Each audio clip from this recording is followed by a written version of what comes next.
Hi everyone, and welcome to our presentation about some of the great photographers, past and present, that Nigel and I have prepared for you. We thought it may just be a bit of fun to look at some of what are the great names in photography do or in the past have done. Also, I think we can learn so much from them by just enjoying their photographs, especially the composition and lighting side. So we just Googled in the top photographers of all time, and just out of interest, this is what we found. The first guy to appear was Ansel Adams, one of the greatest landscape photographers of all time. He was also a very passionate environmentalist. Most of his photos were taken on the west coast of America. He had some beautiful landscapes to work with, and the quality of these aren't great because I did just screen share them, but I think it gives you some idea. He is most famous for his magnificent tonal range in pictures. And his first camera was a Kodak 1 Model B box brownie. His images, I'm sure, would be sharper though than you are seeing. Robert Capa, world-renowned war photographer who you may have heard of. He risked his life on numerous occasions to get his photographs. He was even taking pictures on Omaha Beach on D-Day. And just for a bit of gossip, he had a short affair with Ingrid Bergman. Tragically, he was killed in Vietnam. He left his Jeep to take a picture and stepped straight onto a landmine. Very tragic. He was only 40 years old and has left us with some of the most iconic wartime images I think that will ever be taken. One of his very famous quotes is, "If your pictures aren't good enough, you're probably not close enough."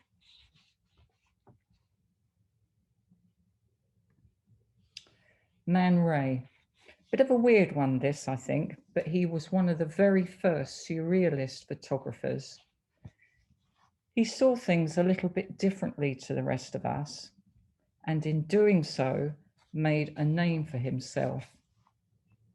All very strange and very unusual, but one of the first greats, and I guess the modern expression would be, he thought outside of the box. I love this next one, which is of a nun in the park. And oh, this one's very Marilyn Monroe, which was before Marilyn Monroe. So definitely ahead of his time. Henry Bresson. This guy was a humanist photographer who pioneered the concept of street photography. He liked to capture decisive moments. Well, wouldn't we all? He was also one of the very first photographers to use 35mm film. His pictures are quite iconic, and I'm sure somewhere along the line you probably have seen this one and possibly the next ones. This is the one I was mentioning. It was Henry Bresson, not the other guy. I love the way he's captured the birds emulating the nun's hat. We would all like to capture a picture like that, I'm sure. And I love these two. The expression on that wee boy's face, you'd have thought he'd have won the lottery rather than 2 bottles of whatever is in there.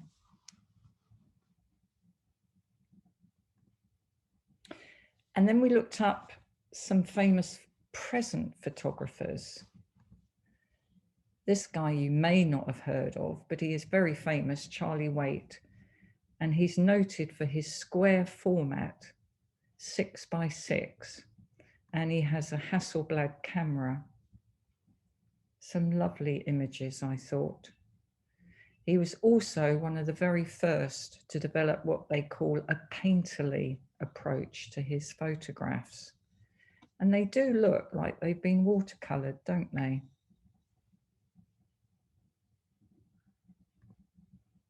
I particularly like this one.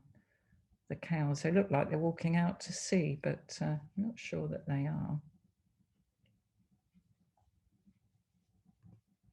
And the next very famous guy, I'm sure you all have heard of David Bailey. Who hasn't heard of him?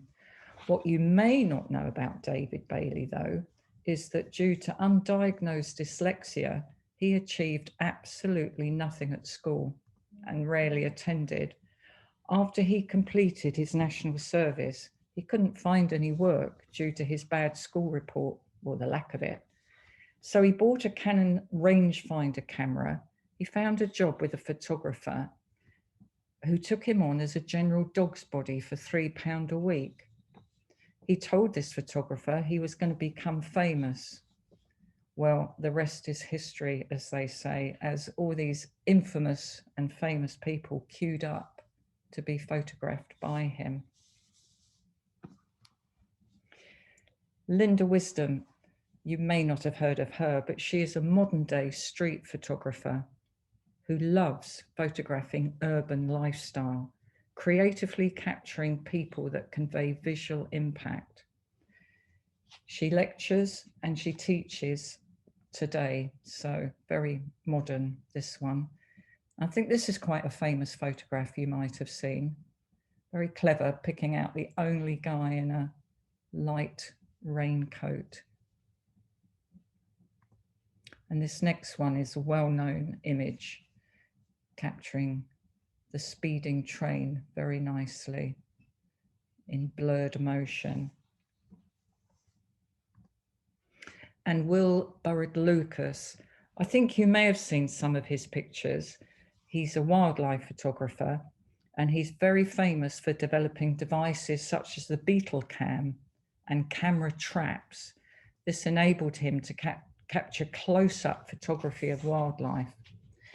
You probably will have seen his wonderful meerkat pictures, which he's very famous.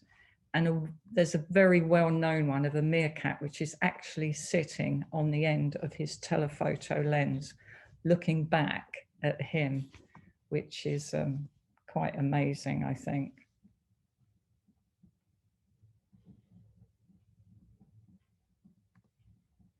Well, I know we don't all have a queue of famous people knocking at our doors, begging to take their photograph, or African wildlife or spectacular landscapes outside. But that doesn't mean we can't create a great picture. And by studying these great photographers, we can learn so much, as already mentioned, about composition and lighting.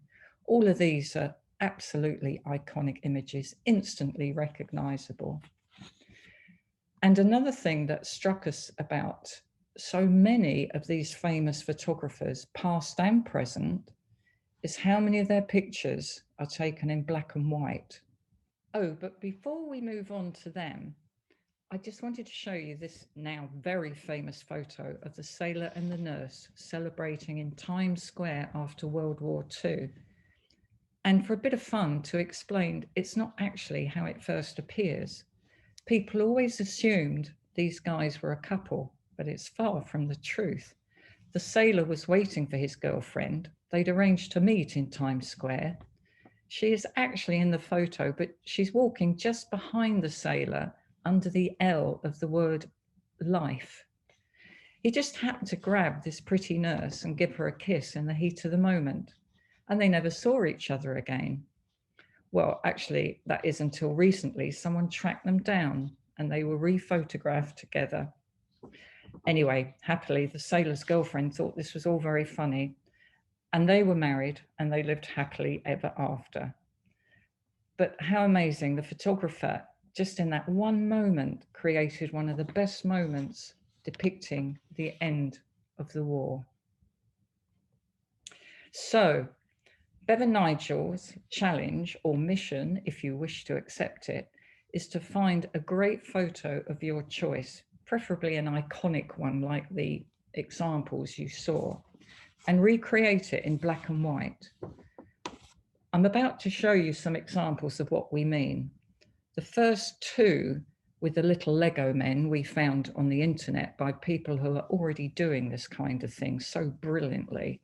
And the last two are Bev and Nigel's examples that we did ourselves. So here we go.